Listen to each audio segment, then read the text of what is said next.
नमस्कार, ज्योतिष रेसिपी 15 मध्ये आपले स्वागत आहे। आषाढ महिना चालू झाला की आपण वेगवेगळे पदार्थ तळून खातो।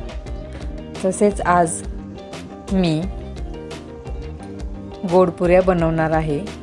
तर या गोड पुऱ्या बनवण्यासाठी येथे मी 2 वाट्या गव्हाचे पीठ घेतलेले आहे। तर 2 वाट्या गव्हाचे पीठ घेऊन ते चाळून घ्यायचे। चवीप्रमाणे त्यामध्ये मीठ घालून घ्यायचे।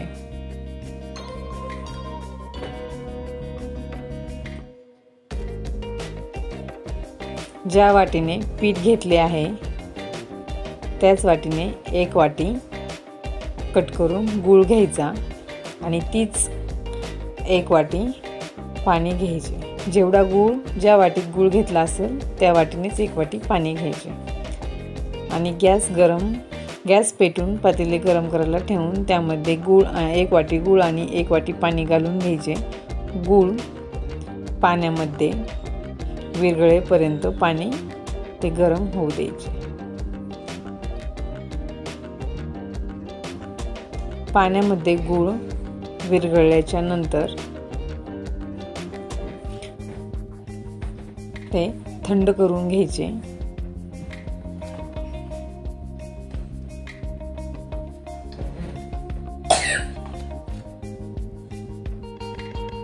गुळवणी तयार झाल्याच्या नंतर गॅस बंद करून घ्यायचा आणि ते गुळवणी थंड करून घ्यायचे।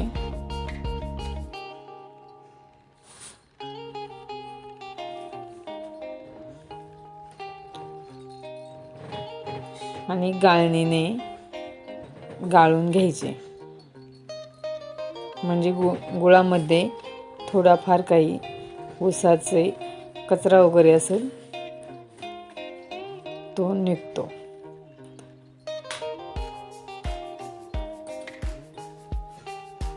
आणि थोडे थोडे पाणी पिठामध्ये घालून पीठ मळून घ्यायचे। यासाठी गव्हाच्या 2 वाटे पीठ आणि तीच 1 वाटी गूळ आणि तीच 1 वाटी पाणी हे परफेक्ट प्रमाण आहे। पीठ मळून घेऊन मऊ करून घ्यायचे।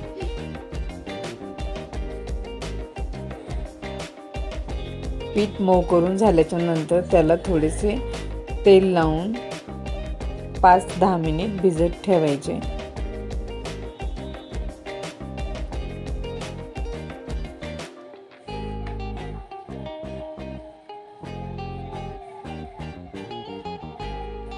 गॅसवरती कढई ठेवून त्यामध्ये तेल घालून घ्यायचे व तेल चांगले गरम करून घ्यायचे।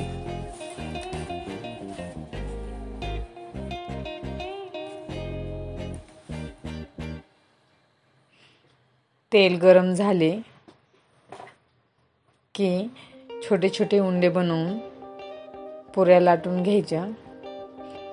तेल गरम होत आहे तोपर्यंत 1-2 पुऱ्या लाटून घेऊ।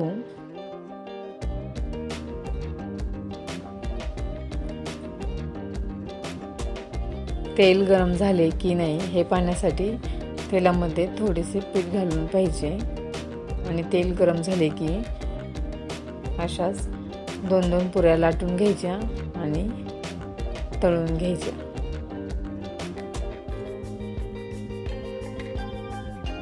अशा पद्धतीने सोपी आणि साधी गोड पुऱ्याची रेसिपी तुम्हाला आवडली असल्यास चॅनलला लाईक, शेअर आणि सबस्क्राईब करा।